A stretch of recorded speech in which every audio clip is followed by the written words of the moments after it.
La multitud se congeló cuando un perro policía empujó la masa de piernas y equipaje con un latido urgente que parecía cortar el murmullo del terminal.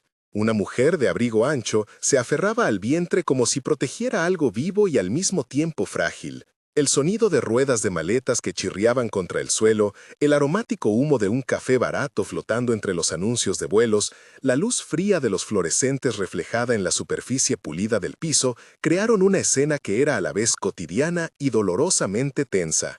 A su lado, el oficial Javier Morales sujetaba la correa con manos firmes y ojos que ya habían visto demasiado. Su socio canino, Sombra, olfateaba con precisión, pezuñas marcando el compás de una intuición que no era humana. Lo que parecía una emergencia común resultó ser la puerta a algo más grande, una artimaña pensada para aprovechar la compasión de cientos de desconocidos. Antes de seguir, dime de qué ciudad nos ves hoy y si alguna vez presenciaste algo inesperado en un lugar público. Ahora vuelve conmigo al principio de esa mañana y observa cómo un instinto cambió el destino de muchas personas en aquel terminal. El terminal amaneció con la cadencia habitual de principios de semana. Voces mezcladas, anuncios lejanos que convocaban pasajeros, el crujir metálico de escáneres y el olor salado de la lluvia reciente que entraba en pequeñas ráfagas por las puertas automáticas. Javier conocía cada rincón de ese flujo humano. Había patrullado la zona por 7 años,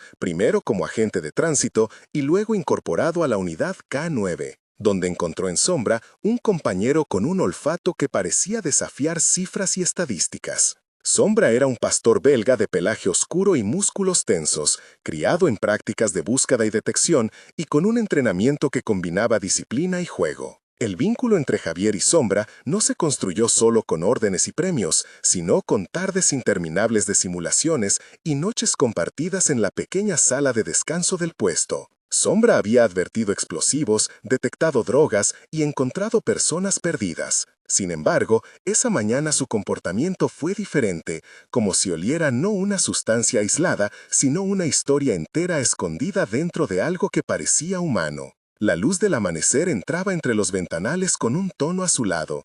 El público entreabrió sus paraguas y el rumor de conversaciones se clavó en los oídos de quienes pasaban. Javier recordó la primera vez que Sombra no dudó ante una pista vital y cómo aquello les valió una mención en la comisaría. También recordó la vez en que, siendo novato, había tomado una decisión apresurada que casi cuesta una vida. Esa mezcla de experiencia y culpa lo acompañaba siempre. En 2 párrafos de memoria, Javier vio su infancia en un barrio donde sirenas y juegos se entrelazaban, su adolescencia en una escuela técnica donde aprendió a leer planos y circuitos, y su presente lleno de rutinas y pequeñas certezas que Sombra venía a cambiar. Cuestionar con cava respiración.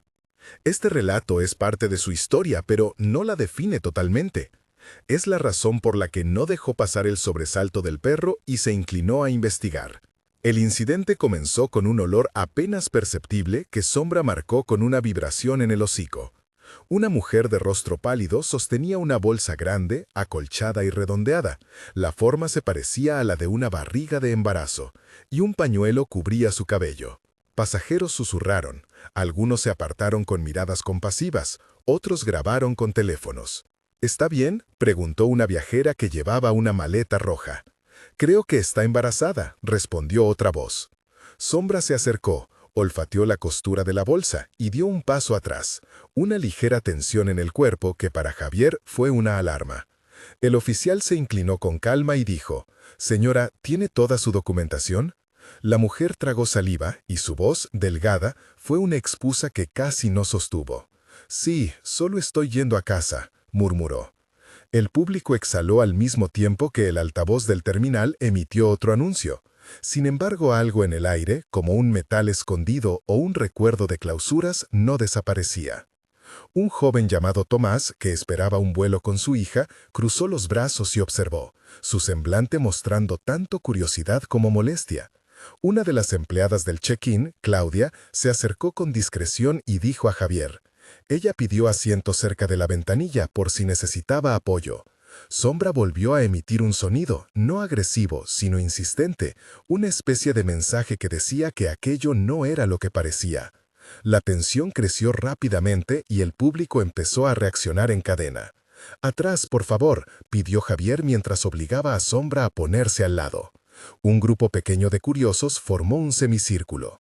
«No me toquen», dijo la mujer, su voz ahora quebrada. Sombra tiró de la correa y plantó las patas con decisión.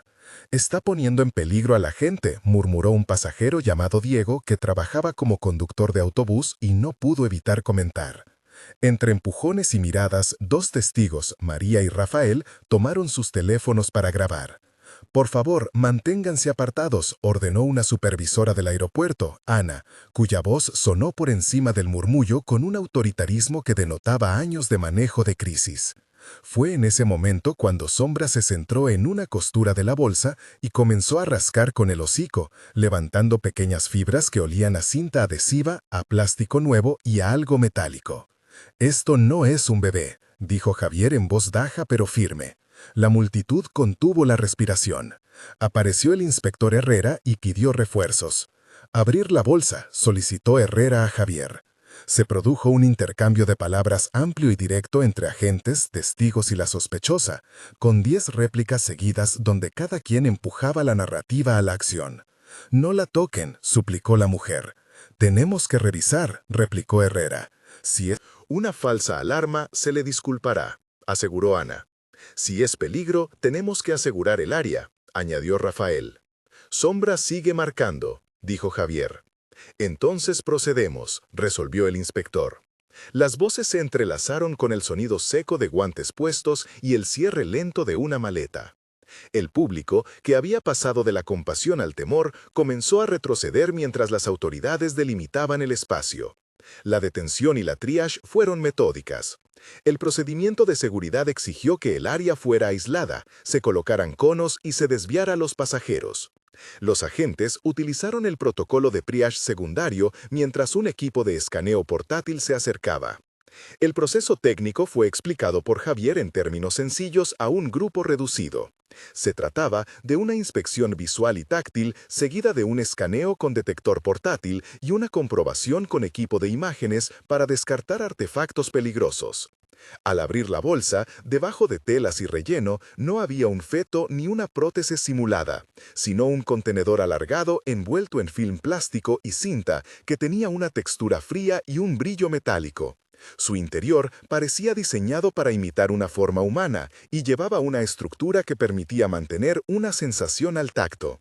La mujer, identificada luego como Laura Méndez, fue apartada y custodiada por la oficial Claudia, mientras paramédicos evaluaban su estado. La triage reveló inconsistencias en su relato y marcas en sus muñecas que sugirieron coerción.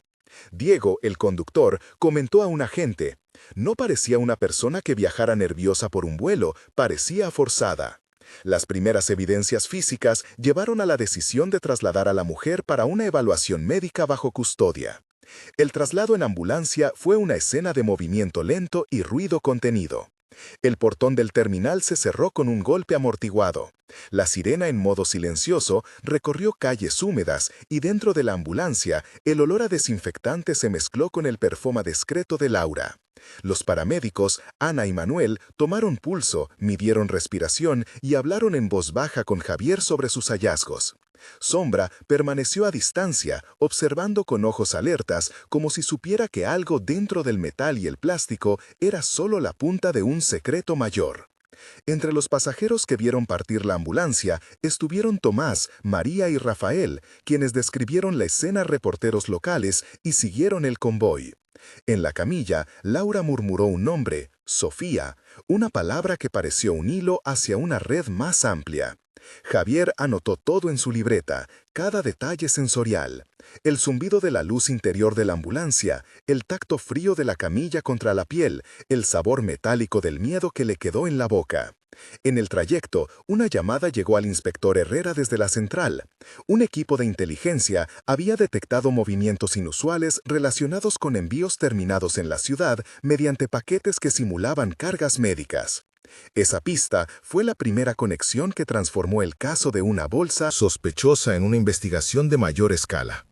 En el hospital la escena tuvo un ritmo diferente, más controlado pero igualmente tenso. El pasillo olía a alcohol y a café recalentado. Las luces eran más suaves y el sonido de máquinas marcaba un latido constante. El personal de urgencias, liderado por la doctora Morales y el cirujano de guardia doctor García, recibió a Laura bajo custodia policial. Durante la evaluación, la naturaleza del contenedor fue revelada por los técnicos. Dentro del dispositivo había compartimentos con sustancias y un mecanismo que simulaba peso y movimiento. El equipo médico explicó con calma cómo se realizaría la extracción para preservar pruebas y garantizar la seguridad. Cada paso fue documentado con precisión bajo custodia policial. Se explicó que se tomarían muestras de fibra, rastros de ADN y residuos químicos y que todo debía hacerse en cadena de custodia, para que las evidencias fueran válidas en un proceso judicial. En 2 largos párrafos de tensión, los presentes esperaron la confirmación que desambiguara si aquello era un intento de traficar objetos, de utilizar a la mujer como señuelo o de algo aún más siniestro. El doctor García habló con Javier. Lo que hay aquí parece diseñado para engañar manos y corazones. Necesitamos muestras y tiempo. Mientras el quirófano se preparaba, Sombra permaneció en la entrada del hospital, con la correa sostenida por Javier, recibiendo caricias de una enfermera llamada Lucía, que no pudo evitar sentir ternura. El descubrimiento técnico confirmó que la estructura dentro de la bolsa era de fabricación artesanal, pero sofisticada en su intención de falsear la apariencia humana. Los desdoblamientos policiales fueron rápidos una vez que el laboratorio forense emitió los primeros resultados. Las fibras coincidían con materiales provenientes de un taller clandestino detectado en registros previos de la Fiscalía, y residuos químicos vinculaban el artefacto a una cadena de suministro que pasaba por la ciudad portuaria de San Pedro.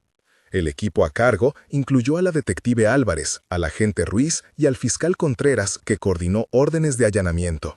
Hubo conversaciones internas constantes. «Necesitamos orden judicial para entrar en ese taller», dijo la detective. «Con los resultados podríamos justificarla», replicó Ruiz. La operación se planificó en 2 días. En un intercambio de 8 réplicas entre los líderes de la investigación, se detallaron roles. Álvarez haría la entrada inicial, Ruiz coordinaría logística, Herrera se ocuparía de la custodia de testigos, Javier permanecería en vigilancia del perímetro y Sombre sería parte del equipo de rastreo. Al amanecer, el equipo se dirigió al taller, guiado por informantes y registros de compra. En el lugar se encontraron moldes, cintas, plásticos y una lista de nombres que incluía a un tal Marco Salinas, proveedor logístico, y a una mujer identificada como Claudia Ríos, encargada de ensamblaje. Las evidencias halladas apuntaban a una red que utilizaba la apariencia de embarazos falsos para encubrir el transporte de objetos valiosos e ilegales, explotando la empatía de empleados y viajeros.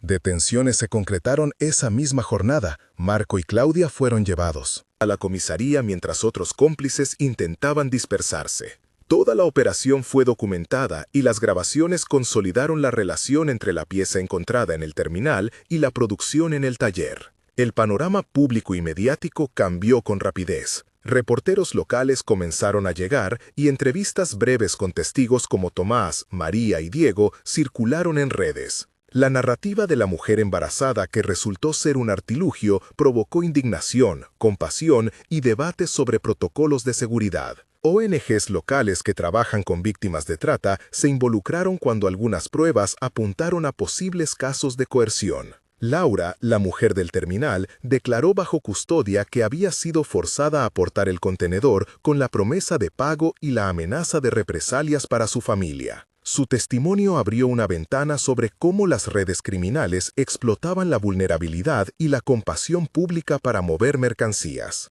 El fiscal Contreras anunció una investigación amplia para identificar a los financiadores y la logística completa. Nombres de más implicados surgieron. Sofía, mencionada por Laura, resultó ser un contacto que coordinaba entregas. Andrés era un conductor que había trasladado paquetes sin saber su contenido. Y Elena aparecía en registros de pagos. En un diálogo tenso y de varias líneas, autoridades y representantes de agencias explicaron las medidas a implementar. Revisión de protocolos de triage, capacitación para personal de aeropuertos y controles aleatorios en zonas de alto tránsito. La comunidad reaccionó con apoyo a la víctima y con agradecimiento al equipo K9 por detectar lo que la rutina humana no había querido ver. Hubo varios momentos críticos de tensión que marcaron el avance del caso. Uno ocurrió en el taller durante la entrada policial. La detective Álvarez ordenó la detención y un cómplice intentó cerrar una puerta cortando la luz. En 2 párrafos se ralentizó la narrativa, describiendo el sonido seco de la cerradura, el olor a metal caliente y el sudor en la nuca de los agentes mientras trabajaban a ciegas. Durante esa intervención, la voz de la detective se volvió clara y directa. No se muevan, manos visibles. El silencio posterior fue como una capa gruesa que cubrió el taller. Otro momento de máxima tensión fue en la sala de entrevistas cuando Laura, bajo estrés, dejó de responder y comenzó a llorar con sollozos que llenaron la habitación. La escena se describió con detalle sensorial, la textura rugosa de la silla, el olor a sus lágrimas, la respiración entrecortada y el sonido amortiguado del ventilador. En ese instante, Javier recordó que la compasión también puede ser arma y escudo. Un tercer momento crítico se dio en una audiencia preliminar, donde la defensa intentó desacreditar pruebas forenses con objeciones técnicas. Se ralentizó para mostrar la mirada fija del fiscal, el tic nervioso de un asistente y el leve zumbido de la sala. Cada uno de estos momentos fue esencial para mantener el pulso dramático y la verosimilitud de la investigación. Las investigaciones culminaron con cargos y medidas que buscaban cortar la red. Marcos Salinas fue imputado por conspiración y tráfico. Claudia Ríos por ensamblaje y complicidad. Y otros 5 nombres fueron incluidos en un expediente amplio. En audiencias sucesivas, la Fiscalía presentó evidencia que describía cómo las piezas eran manufacturadas para simular cuerpos y así pasar controles emocionales. La prensa reportó reformas internas en protocolos de triage en el aeropuerto y la creación de una unidad conjunta entre policía, fiscalía y autoridades aeroportuarias para capacitar al personal en reconocimiento de señales de coerción. Sombra recibió una mención honorífica en la comisaría y Javier fue felicitado por su intervención, aunque él insistió en que el verdadero mérito fue del equipo. En 3 párrafos finales de la fase de operaciones se detallaron arrestos, decomisos y la cadena de custodia de materiales incautados. La comunidad reaccionó con campañas de solidaridad hacia Laura, y varias organizaciones ofrecieron apoyo legal y psicológico. Un mes después, la historia seguía presente pero con matices distintos. Laura estaba bajo protección y participaba en un programa de acompañamiento por parte de una ONG llamada Refugio Seguro. Se describió su rutina en términos humanos. Llamadas con su hermana, sesiones con una psicóloga llamada Elena, pasos cortos por un parque cercano que olía a tierra mojada y a café reciente. En esa primera revisión temporal, la narrativa mostró mejora en su confianza, pero también el peso de la estigmatización. En 300 palabras se narró la lenta reconstrucción de su identidad. 3 meses después, las reformas en el aeropuerto se implementaron de manera más sólida. Hubo capacitación formal para personal de check-in y seguridad, nuevos protocolos de triage secundario y un convenio con la Fiscalía para respuestas rápidas. Sombra fue invitado a una ceremonia donde se le colocó una placa simbólica, y Javier ofreció una charla sobre la importancia del vínculo humano con perros de trabajo. En este segundo momento, la comunidad mostró su apoyo mediante firmas y donaciones a programas de prevención. 6 meses después, el caso llegó a un juicio preliminar donde varios acusados se declararon culpables en acuerdos que permitieron reconstruir parte de la red financiera. La Fiscalía logró incautar cuentas y se implementaron medidas para vigilar proveedores de materiales sospechosos. Laura avanzó en su proceso de rehabilitación y comenzó a participar como testigo protegido en otras investigaciones. En este último segmento de 1000 palabras se subrayó la transformación social, cambios institucionales, reconocimiento a equipos de rescate y protocolos mejorados. La conclusión emocional fue clara.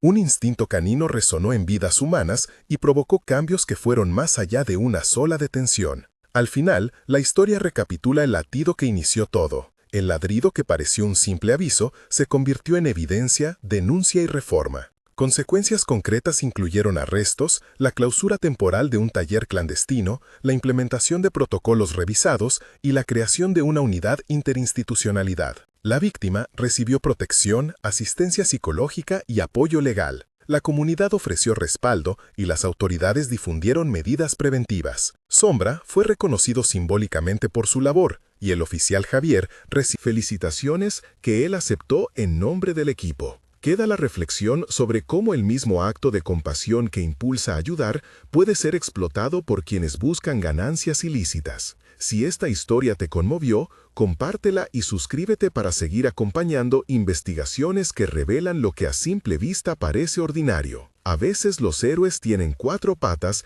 y 2 manos humanas dispuestas a escuchar.